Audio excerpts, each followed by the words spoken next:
சாதாரண தேர்தல் வாக்குறுதி குடுத்தாலே ஒரு சில பேர்னால நிறைவேத்த முடியாது. இப்படி இருக்கும்போது, நம்ம தலைவன் ட்ரம்ப் இருந்துட்டு, "நான் மட்டும் ஆட்சிக்கு வந்தேன். ரஷ்யா, உக்ரைன் பிரச்சனைய 24 மணி நேரத்துக்குள்ள சரி பண்ணி காமிப்பேன். இத மட்டும் நான் பண்றேனா இல்லையான்னு பாருங்கன்னு" இந்த மாரி ஒரு விஷயத்த வந்து சொல்லியிருக்காரு. இப்ப இவர் ஆட்சிக்கு வந்ததுக்கு அப்புறம், எப்படி ஒரு நாள்ல ரஷ்யா, உக்ரைன் பிரச்சனைய வந்து தீர்த்து வைக்க முடியும்? இவர் வந்ததுக்கு அப்புறம் ரஷ்யா, உக்ரைன் பிரச்சனையில ஏதாவது மாற்றம் ஏற்படுமா? அப்படின்ற கேள்வி தான் எல்லார் மனசுலயும் ஓடிக்கிட்டு இருக்குங்க. இன்னைக்கு நம்ம வீடியோல இத பத்தி தான் வந்து பார்க்க போறோம். இப்போ ஒரு சில நியூஸ் என்ன வந்துகிட்டு இருக்கு அப்புட்ன்னா, ட்ரம்ப் வந்து ரஷ்யா, உக்ரைன் பிரச்சனைய முடிச்சு வைக்க, இந்த மாரி மாஸ்டர் பிளான்ஸ தான் வந்து ஃபாலோ பண்ண போறாரு. அவர் மனசுக்குள்ள ஒரு 3 பிளான்ஸ் வச்சிருக்காரு அப்படின்னு, இப்போ ஒரு சில தகவல் வந்துட்டு இருக்கு. இந்த பிளான தான் நம்ம ஒன் பை ஒன்னா வந்து பார்க்க போறோம்.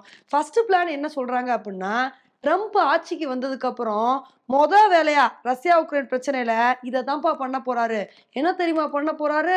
ரஷ்யாவுக்கும், உக்ரைனுக்கும் ஒரு 800 மைல்ல ஒரு பஃபர் ஜோன் வந்து கிரியேட் பண்ண போறாரு. அந்த ஒரு பஃபர் ஜோன வந்து கிரியேட் பண்ணி, அங்க வந்து ஐரோப்பிய படைகள வந்து நிறுத்தி, அந்த பஃபர் ஜோன வந்து கண்காணிக்க போறாரு. இந்த மாரி பஃபர் ஜோன் கிரியேட் பண்ணாலே, ஆட்டோமேட்டிக்கா ரஷ்யா, உக்ரைன் பிரச்சனை வந்து ஓரளவுக்கு முடிவுக்கு வந்துரும்னு, இது மாரி ஒரு சில விஷயங்கள் சொல்றாங்க. இத வந்து சொன்ன உடனே ஒரு சில பேத்துக்கு வந்து டவுட் வரலாம். பஃபர் ஜோன்னா என்ன? ஒண்ணுமே புரியலையே அப்படின்னு தானே வந்து கேட்குறீங்க.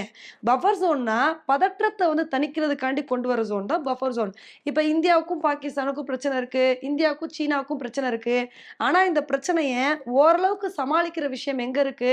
Line of control, line of actual control அப்படின்னு இந்த எல்லை கோடுகள வச்சு தான் இந்த ஒரு பிரச்சனைய வந்து சரி பண்ண முடியும். அதே மாரி ஃபர்ஸ்ட் ரஷ்யா, உக்ரைன் பிரச்சனைய முடிவுக்கு கொண்டு வரணும் அப்படின்னா 2 நாடுகளுக்கும் இடையில இருக்கிற பதற்றத்த வந்து குறைக்கணும். ஏன்னா பல வருஷமா பிரச்சனை அப்படின்றது ஒரே மாரியே தான் போய்க்கிட்டு இருக்கு. ரஷ்யா உக்ரைன் மேல தாக்குதல் நடத்த, உக்ரைன் ரஷ்யா மேல தாக்குதல் நடத்தன்னு மாத்தி மாத்தி பிரச்சனை பண்ணிட்டு இருக்காங்க. ஃபர்ஸ்ட் இந்த பிரச்சனைக்கு முற்றுப்புள்ளி வைக்கணும் அப்படின்னா 2 நாடுகளுக்கும் இடையில இருக்கிற பதற்றத்த வந்து குறைக்கணும்.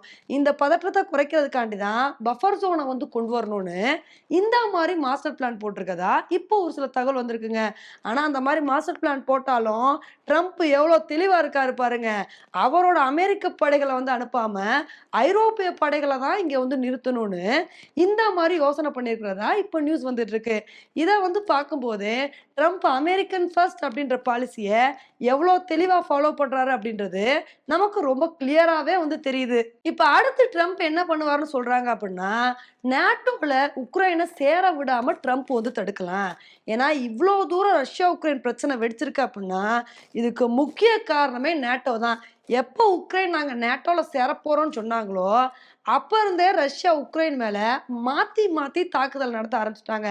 இதுக்கான காரணம் என்னன்னா, உக்ரைன் மட்டும் நேட்டோல இணைஞ்சாங்கன்னு வச்சுக்கோங்களேன், ரஷ்யா ஏதாவது ஒரு தாக்குதல உக்ரைன் மேல நடத்துனாங்கன்னா, நேட்டோ நாடுகள் ஒண்ணு சேர்ந்து மொத்தமா ரஷ்யா மேல தாக்குதல் நடத்துவாங்க.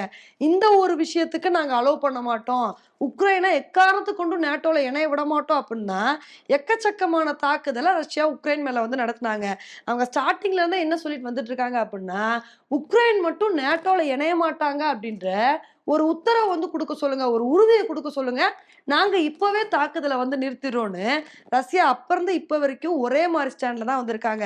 ஸோ இப்படி இருக்கும்போது ட்ரம்ப் என்ன நெனைப்பாரு அப்படின்னா, நீங்க ஏன்பா தேவையில்லாம நேட்டோல இணையறீங்க? நேட்டோல இணைஞ்சீங்க அப்படின்னா தேவையில்லாத பிரச்சனை வரும். அதனால நீங்க நேட்டோல இணையாதீங்க. உங்களுக்கு தேவையான ஹெல்ப்ப நாங்க சும்மாவே பண்றோம் அப்படின்னு, ட்ரம்ப பொறுத்த வரைக்கும் உக்ரைன் வந்து நேட்டோல இணையறதுக்கு இந்த மாரி முட்டுக்கட்டைய போட வாய்ப்பு இருக்கு. ஆனா இதனால நேட்டோவுக்கும், ட்ரம்ப்புக்கும் பல பஞ்சாயத்து வரக்கூட வாய்ப்பு இருக்கு. ஏன்னா நேட்டோல ஒரு கண்ட்ரி இருந்தாங்க அப்படின்னா, இது வந்து பலவிதமான பிரஷர் தாங்க. ஏன்னா துருக்கியே நேட்டோல இருந்துகிட்டு படாத பாடு பட்டுட்டு வந்துட்டு இருக்காங்க. அவங்க நேட்டோல இருந்துகிட்டு ரஷ்யா கிட்ட இருந்து S-400 டிஃபென்ஸ் சிஸ்டத்த வாங்குனனால தான், இப்ப அமெரிக்கா வந்து துருக்கி மேல எக்கச்சக்கமான பொருளாதார தடைய போட்டு, அந்த S-400 டிஃபென்ஸ் சிஸ்டம என்ன பண்றதுன்னே தெரியாம முழிச்சுக்கிட்டு இருக்காங்க. இப்படி இருக்கும்போது, உக்ரைன் வந்து நேட்டோல இணைஞ்சாங்க அப்படின்னா, அது ரஷ்யாவுக்கும், உக்ரைனுக்கும் இடையில பெரிய பிரச்சனையா வந்து மாறிரும். அதனால உக்ரைன நேட்டோல இணைய விடாம ட்ரம்ப் தடுக்கிறதுக்கான வாய்ப்புகள் ரொம்பவே அதிகமா வந்து இருக்கு. அந்த மாரி தடுத்தாருன்னு வச்சுக்கோங்களேன், அங்கேயே பிரச்சனை வந்து சால்வ் ஆயிரும். ஏன்னா ரஷ்யாவுக்கு இதுதான் வந்து வேணும். உக்ரைன் நேட்டோல ஜாயின் ஆகாம இருந்தாலே, அவங்களுக்கு பாதி பிரச்சனை வந்து சால்வ் ஆயிரும். இப்ப அடுத்து 3வது பிளான் என்னவா இருக்கும் அப்டின்னா, ட்ரம்ப் வந்து உக்ரைனுக்கு குடுக்க வேண்டிய ஹெல்ப்ப கொஞ்சம் கொஞ்சமா கம்மி பண்ண வாய்ப்பு இருக்குங்க. ஏன்னா ரஷ்யாவுக்கும், உக்ரைனுக்கும் இவ்ளோ தூரம் பிரச்சனை நடந்து, உக்ரைன் இவ்வளவு நாள் ரஷ்யாவ தாக்கு பிடிச்சு, திரும்ப ரஷ்யா மேல தாக்குதல் நடத்தியிருக்காங்க அப்புட்ன்னா, இதுக்கு காரணம் உக்ரைன் தன்ன நம்பி மட்டும் இந்த விஷயத்த பண்ணல. மேற்கத்திய நாடுகள் நெறைய உக்ரைனுக்கு வந்து சப்போர்ட் பண்றாங்க. அமெரிக்காவும் எக்கச்சக்கமான உதவிய வந்து உக்ரைனுக்கு வந்து பண்ணியிருக்காங்க. ஆனா ட்ரம்ப் வந்தாருன்னு வச்சுக்கோங்களேன், இந்த உதவிகள் கொஞ்சம் கொஞ்சமா குறையறதுக்கான வாய்ப்புகள் இருக்கு.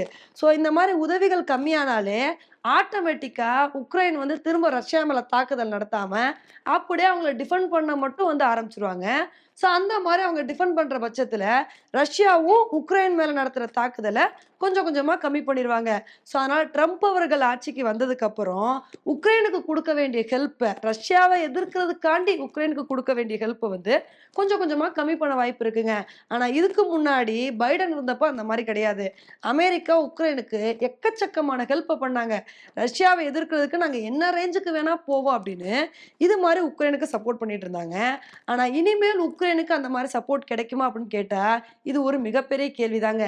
இதனால தான் ட்ரம்ப் ஆட்சிக்கு வந்ததுக்கு அப்புறம் உக்ரைன் மாரி நாடுகள் ரொம்பவே வருத்தத்துல வந்திருக்காங்க.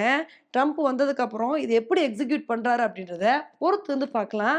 இந்த மாரிலாம் ட்ரம்ப் இவ்வளோ விஷயங்கள எக்ஸிக்யூட் பண்ணாதான் ரஷ்யா, உக்ரைன் பிரச்சனைய ஒரே நாள்ல நிறுத்த முடியுங்க. இல்லைன்னா ரொம்ப கஷ்டம் தான். இப்ப வந்து ட்ரம்ப் வாயில சொல்லிட்டாரு. நான் மட்டும் ஆட்சிக்கு வந்தேன். நான் இந்த பிரச்சனைய முடிச்சு வைப்பேன்.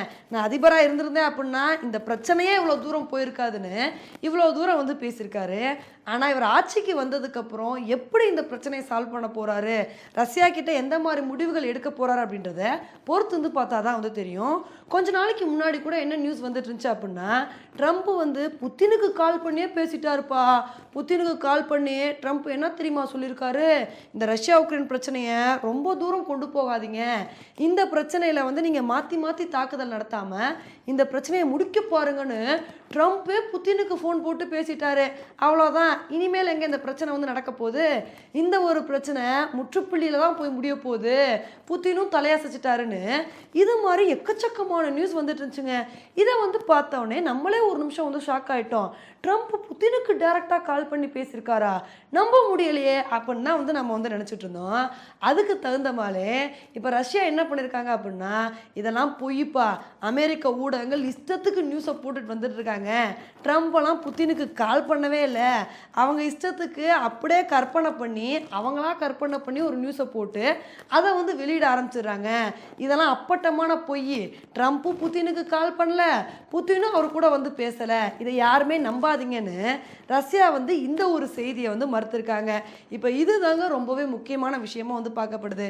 இப்ப ட்ரம்ப்ப பொறுத்தவரைக்கும் எப்படியாவது ரஷ்யா, உக்ரைன் பிரச்சனைய முடிவுக்கு கொண்டு வரணும்னு ரொம்பவே குறிக்கோளோட வந்திருக்காரு. ஆனா இத எப்படி முடிவுக்கு கொண்டு வர போறாரு? இவர் சொல்ற விஷயங்கள் எல்லாத்தையுமே ரஷ்யா வந்து கேட்பாங்களா? இல்லையா? அப்படின்றது தான் ஒரு பெரிய கேள்வியா வந்திருக்கு. ஆனா ரஷ்யாவ பொறுத்தவரைக்கும் என்ன நினைப்பாங்க அப்படின்னா, இவங்க சொல்ற விஷயங்கள் எல்லாத்தையுமே உக்ரைன் வந்து கேட்டாங்க அப்படின்னா, இவங்களும் இந்த ஒரு பிரச்சனைய முடிவுக்கு கொண்டு வரதுக்காண்டி ஒரு விஷயத்த தான் நினைப்பாங்க. ஏன்னா ரஷ்யா வந்து உக்ரைன் மேல என்ன நினைச்சு தாக்குதல் நடத்துனாங்க அப்படின்னா, உக்ரைனோட சோழியெல்லாம் வேகமா முடிச்சு விட்டுறலாம். உக்ரைன் என்ன நம்ம கூட ஃபைட் பண்ண போறாங்களா அப்படின்னு தான் ரஷ்யா நினைச்சாங்க. ஆனா உக்ரைன் என்ன பண்ணிட்டாங்க அப்படின்னா, டிஃபெண்ட் பண்றது மட்டும் இல்லாம, திரும்ப ரஷ்யா மேல தாக்குதல் நடத்த ஆரம்பிச்சிட்டாங்க. அதனால இந்த ரஷ்யா, உக்ரைன் பிரச்சனையில எதிர்பார்த்த வெற்றி ரஷ்யாவுக்கு கிடைக்கல அப்படின்னே வந்து சொல்லலாம். அதனால இந்த ஒரு பிரச்சனைய வேகமா முடிக்கணும் அப்படின்னு தான் ரஷ்யா கூட வந்து நினைப்பாங்க. ஸோ இதுக்கு ட்ரம்ப் அவர்கள் என்ன மாரி முயற்சிகளை எடுக்கிறாரு அப்படின்றத பொறுத்து வந்து பார்க்கலாம். ஓகே ஃப்ரெண்ட்ஸ், ட்ரம்ப் அவர்கள் ஆட்சிக்கு வந்ததுக்கப்புறம் இந்த ரஷ்யா, உக்ரைன் பிரச்சனை எப்படி மாற வாய்ப்பு இருக்கு அப்படின்ற உங்களோட கருத்த என்னோட கமெண்ட் செக்ஷன்ல வந்து போடுங்க. இதே மாரி இன்னொரு வீடியோல உங்களை வந்து மீட் பண்றேன். Bye friends.